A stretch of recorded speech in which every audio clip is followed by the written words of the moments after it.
کہ کسی بھی طرح سے خود پر غسل واجب کر لینے سے روزہ ٹوٹ جاتا ہے۔ اب چاہے زوجہ سے تعلق قائم کرنے کی صورت میں ہو یا کسی اور طریقے سے خود پر غسل واجب کوئی شخص کر لے گا تو اس کا روزہ فاسد ہو جائے گا۔ اس میں بعض صورتوں میں کفارہ بھی لازم ہوتا ہے اور بعض صورتوں میں صرف قضا لازم ہے، کفارہ لازم نہیں ہوتا۔ اور اس سے یہ بات بھی واضح ہو گئی کہ جب یہ کہا جا رہا ہے کہ کسی بھی طرح سے خود پر غسل واجب کرنا یہ روزے کو توڑ دیتا ہے، تو اب جب کہہ رہے ہیں کہ کرنے سے ٹوٹے گا تو اس کا مطلب ہونے سے نہیں ٹوٹے گا۔ لہذا کوئی شخص سو رہا تھا اور اسے احتلام ہوا تو اب غسل تو واجب ہو گیا، لیکن غسل واجب ہوا ہے کیا نہیں ہے، اس کے اپنے عمل کو کوئی دخل نہیں ہے، لہذا ایسی صورت میں روزہ نہیں ٹوٹے گا۔ اسی طرح سے کوئی منظر دیکھا، موبائل پر کوئی تصویر دیکھی اور اس منظر کو دیکھنے کی وجہ سے غسل واجب ہو گیا، تب بھی روزہ نہیں ٹوٹے گا۔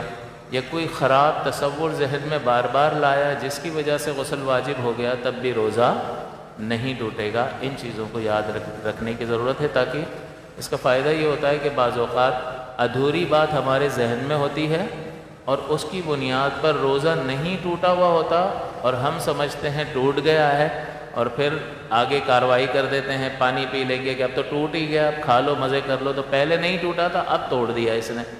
تو یہ لا علمی کی بنیاد پر انسان اپنی عبادات کو ضائع کر بیٹھتا ہے۔ تو کسی بھی طرح سے خود پر غسل واجب کرنے سے ٹوٹے گا، واجب ہونے سے نہیں ٹوٹے گا۔ مزید یہ کہ اس میں چند احتیاطیں اس اعتبار سے ضروری ہوتی ہیں کہ زوجہ کے قریب ہونا روزے کی حالت میں اس کا کیا شرعی حکم بیان کیا گیا ہے۔ تو اس میں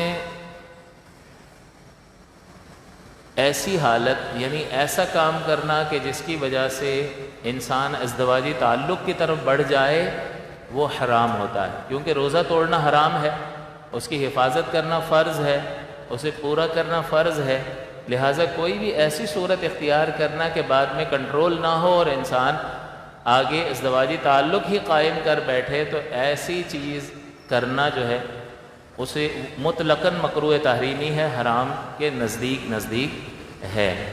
لہٰذا اس چیز کا خیال رکھنا لازم اور ضروری ہوتا ہے۔ نبی مکرم صلی اللہ علیہ وسلم سے دو طرح کے لوگوں نے سوال کیا، ان رجلا سأل النبی صلی اللہ علیہ وسلم عن المباشرۃ للصائم، کہ ایک شخص نے نبی کریم صلی اللہ علیہ وسلم سے زوجہ سے مباشرت کے بارے میں سوال کیا۔ مباشرت کا مطلب ہوتا ہے جسم سے جسم کو مس کرنا، تو اس کے بارے میں سوال کیا۔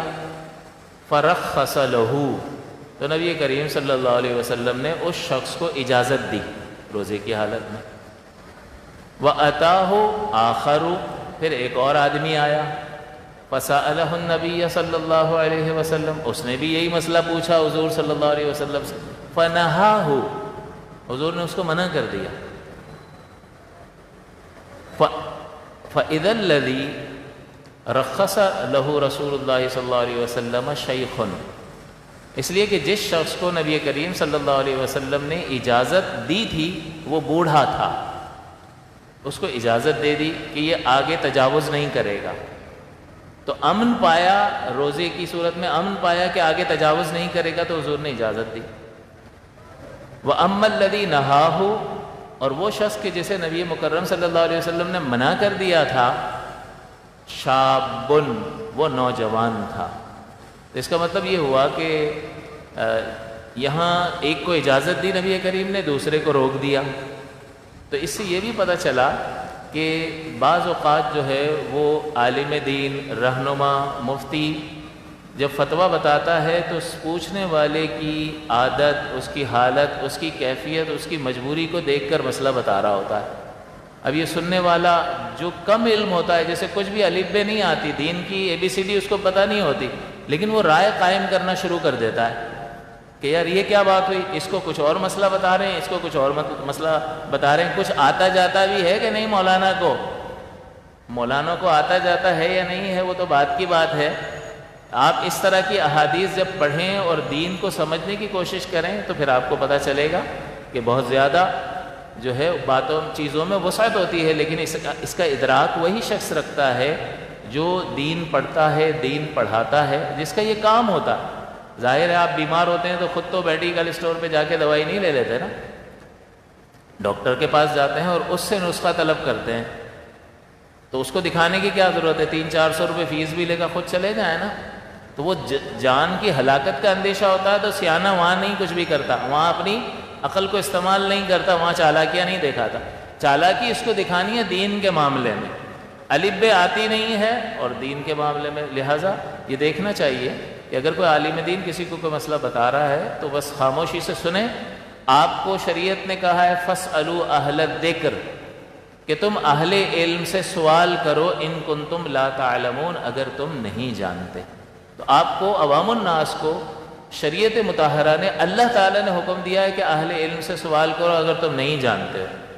تو جب اہل علم آپ کو جواب دیں گے تو آپ اس پہ اعتراض کرو گے یا اس کو لے لو گے؟ آپ کو بھیجا کس نے؟ اللہ تعالیٰ نے بھیجا ہے، تو جو آپ کو جواب دیا جا رہا ہے اس کے مطابق آپ اس جواب کو لیں اور اس کے مطابق عمل کرنا ضروری ہوتا ہے۔